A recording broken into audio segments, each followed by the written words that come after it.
What's up, everyone, and welcome to the Emerald Grappling Podcast. I'm your host, Aaron Murphy, and today it's a new year, so I wanted to try something a little bit different. Today, it's going to be my first solo episode. It's me by myself, and the idea for this episode is just to give you a bit of a behind the scenes and honest conversation with you all about my approach for competition in 2026, how I'm going to be approaching my training, and am I nervous? Absolutely. Am I used to doing this by myself? Absolutely not. Usually I'm so comfortable sitting down with a guest, having a conversation with them, letting them do most of the talking. So it feels a bit weird that it's just me going to be doing all the talking today. But look, growth through discomfort. And before we get started, if you've enjoyed any of the content from the podcast over the last 2 years and you're listening to this on Spotify or Apple Podcasts, I greatly appreciate if you could leave me a 5-star review. And if you're watching on YouTube, remember to like, share, and subscribe. Okay, so let's start with how I'm approaching my training this year, my approach to competitions in 2026. And for anyone who has listened to the podcast in the past, you've probably heard me say that I haven't competed in about 2.5 years. And at the end of 2025, I actually signed up for the Dublin International Open. I signed up 3 or 4 days beforehand. I just literally decided, you know what, you've seen the guys in the gym preparing, you've helped them prepare for competition, you've been there when they've competed, and I don't know, it kind of lit like a little fire underneath me to get back on those mats. And the fact that it was the last competition of the year, I was like, you know what, just do it. It's your purple belt debut. There's literally no pressure on you. You have one match in the gi. What's the worst that could happen? So I went up and I had the one match, and did I win that match? No, I did not. I ended up losing within the first 20 seconds. And fair play to John, the guy I went up against from Checkmat. He did a phenomenal job. I ran in because I got so eager. I ended up pulling bottom half guard on the wrong side, the side that I'm not used to pulling it on. And I totally froze for a few seconds. I was like, what am I doing? And then John capitalized by setting up a lovely choke and he caught me. Was I disappointed in myself? Yeah, I was a little bit disappointed in the sense that I know I can do much better than that. I didn't get the opportunity to display any of my game.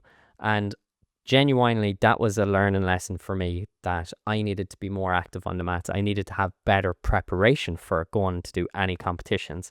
So my goal going forward this year is I want to be quite active in the sense that any of the competitions that I'm doing is going to be the round robin format style ones. In the last episode of the podcast, Oisin McCabe was speaking about how some of his students have over 100 competition matches in the space of maybe 2 years from signing up and just doing grappling industries. And I'm going to steal that idea because I think that is phenomenal. You're getting, for the price that you're paying, you're getting so much time on those competition mats, and it's so much less pressure than a single round elimination tournament. At least in the likes of grappling industries and Grapple City, I know I'm guaranteed a few matches because I'm a Master 1 purple belt lightweight. So there's guaranteed to have about 3 or 4 people in the bracket, which means I know I'm going to have more than one match, which is fantastic because if I go in and I lose the first match, I'm not going to be like, oh, damn, I traveled all this way for nothing. At least I know I have another at least 2 or 3 matches so I can refocus myself and be like, all right, this is what I'm going to do. And I'm going to treat it as like a learning environment for the sense that in that last match, I literally ran in and pulled guard on the wrong side in a guard that I barely play.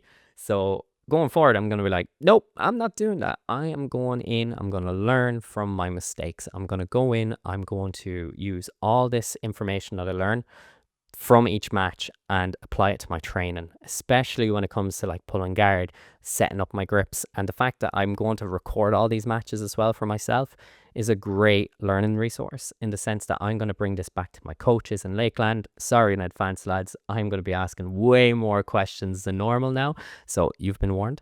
And I'm going to get their opinion on stuff. We're going to see where I went wrong, see what I did good, and see the areas of improvement that's needed. And it's going to be fun. I'm really looking forward to that because the more information you can take from it, the more you're going to learn. And again, it's getting comfortable on those mats because anyone that competes knows that there is a level of discomfort. There's nerves there. And Davey C in one of my episodes said it really, really well. He was saying that the more that you compete, the more comfortable you get. And that's what I want going forward. Especially, I'm a couple of years into training, 7 or 8 now. and I want to be more comfortable. Am I looking to be a world-class competitor? No, I'm a hobbyist, let's be real.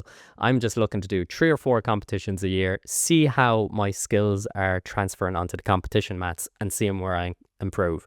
So if you see me at these competitions, say hi, be awesome. I love meeting everyone around the Irish Jiu-Jitsu community. You're so sound. And if you have any tips on preparing for these competitions or any competition in general, I would love to hear from you. Drop it in the Instagram comments, drop it under the YouTube video, or even just direct message me, because I love learning about how different people approach competition. As you can tell from the podcast, I ask my guests all the time how they approach competition, their preparation, everything. So I'd love to hear from other people, and you never know, I might be able to take nuggets of information from you all and apply it to my own game. So this idea of being intentional with my competitions also has an effect on how I approach my training. So in the last year, I didn't really go in with a focus when I was training, and I feel like my skill development and progression wasn't where it should be for where I am at my belt level. I know I'm my own worst critic, and I'm pretty sure we all are. We always criticize ourselves. So for this year, just to shut up the inner critic in myself, I'm really, really going to be taking ownership of my training. And what I mean by that is every time I step on the training mats, the 2-3 times a week that I'll be going, I will have set goals in my head on what I want to work on, whether it is my stand-up game, whether it is my passing from getting the initial takedown, whether it's implementing different guards into my game. That is what my training focus is for the year. It's that skill development and how it can be transferred onto the competition mats.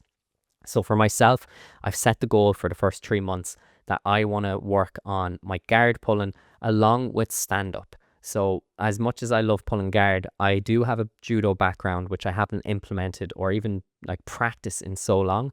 So I really, really want to get back to that. So going forward, I'm going to be forcing myself to stand on the feet and stand with people, to get the takedowns, to set up my throws, my foot sweeps. And once I get them on the ground, then I'm going to utilize, okay, let's work on this passing element if I land under guard, and to make sure that I'm holding for the correct amount of time, especially for competition.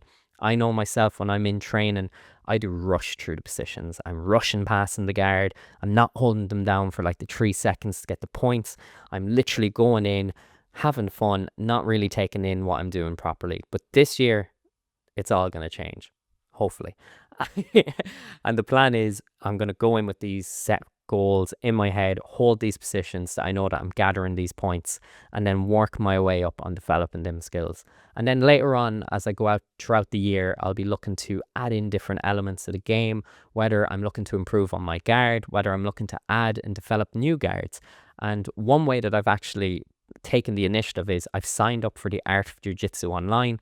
I love what the Mendez bros do. Tynan Dalpra, Kolabate, that whole team, they're absolutely phenomenal. And especially when you have the 2 Mendez brothers leading the charge, like the skills and the videos and the whole curriculums that they've put up is exactly what I needed. And I've sat down, I've looked at some of the videos, and especially De La Hiva, and it's just mind blowing what they can do. So again, it's taking that ownership of my training. I've signed up. I'm going to be doing study sessions as well, where I'm going to sit down, watch some of these videos, see how they're doing their techniques, and I'm going to take it back and do it to my own training. Another element that I'm looking to implement is a few of the guys were talking in the gym that are from Longford, from where I am, and we were on about doing these Sunday sessions. And shout out Keen, because he's the guy that keeps telling me about it. He was like, really want to get better at like my guard and that. And I was saying to him that we'll meet up on Sundays and we'll have like these focus sessions. It's going to be a small group of us, maybe 3, 4, 5 maximum. And we're just going to be getting these rounds in, getting the repetitions in. But we're going to do it in a fun way. We're going to gamify it. Similar to the ecological approach, we're going to be focusing each week on different areas. And we're not just going to be going in and absolutely killing each other, because to be fair, you're not going to learn that way. Absolutely not. Well, I know I'm not going to learn anyway. So I was saying to Keen that we're going to sit down, we're going to pick different topics each week. We're going to go in with this focus. We're going to gamify it so that we build out our own little systems, so that when we go and compete ourselves, we'll be able to put ourselves into these positions and be so comfortable in it that when we get there, we're like, okay, we have options A, B, and C. So really looking forward to implementing it this year, and I'll keep everyone updated. You might see the occasional post online of these Sunday sessions. And yeah, if anyone else is doing training like that, like what type of games are you implementing? I'd love to hear all about that. Everyone's approach is different, but I suppose when I was speaking with Kieran Davern in my interview with him during the year, he was saying that he's doing this hybrid approach where they're still doing like drilling and repetition, but they're bringing that ecological approach. So that's what my idea is for these Secret Sunday sessions. Secret Sunday sessions, funny. But that's the goal. I want to go in, do like a hybrid mixture of it where we're getting the repetitions, but we're doing chaining, like different attacks, and we're building our own games into it so that we get comfortable when we're in these uncomfortable positions. So I'm really looking forward to doing that with my training.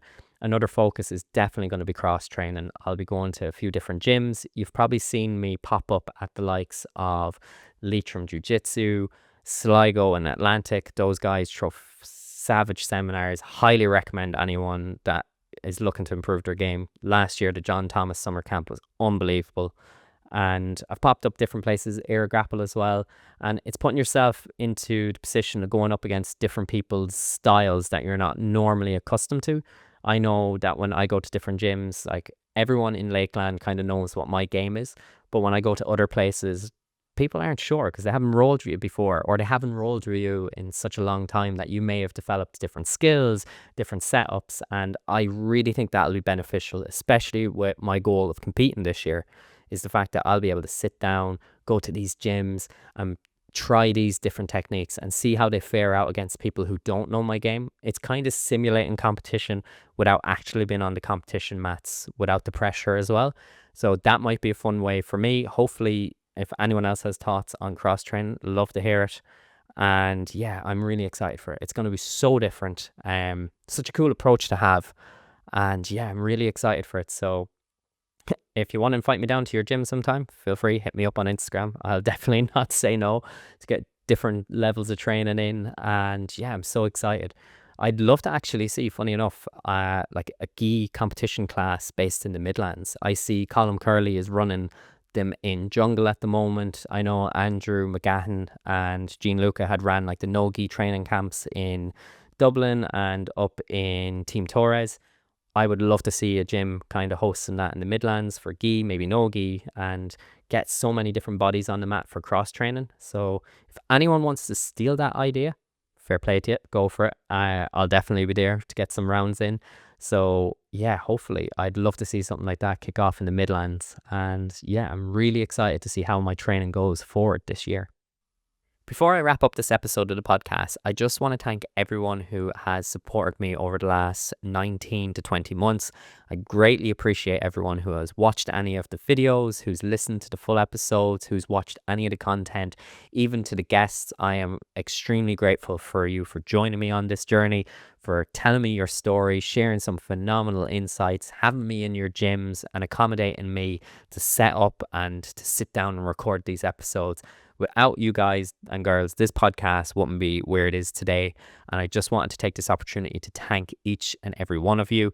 And if you've enjoyed this solo episode and you got through all the rambling, I greatly appreciate your time. If you've been listening to this episode on Spotify or Apple Podcasts, I'd greatly appreciate if you could give me a 5-star review. And if you're watching this on YouTube, please remember to like, share, and subscribe. Thank you, everyone, for tuning into this episode of the podcast. I hope you enjoyed it. Was I nervous doing it? Absolutely, but it's part of doing something new this year. And don't worry, for the next episode, we're going to have another fantastic guest on who's going to share their story and their insights and how they see the future of the sport going. And again, thank you so much to everyone who's tuned into this episode of the Emerald Grappling Podcast. I'll see you on the next one.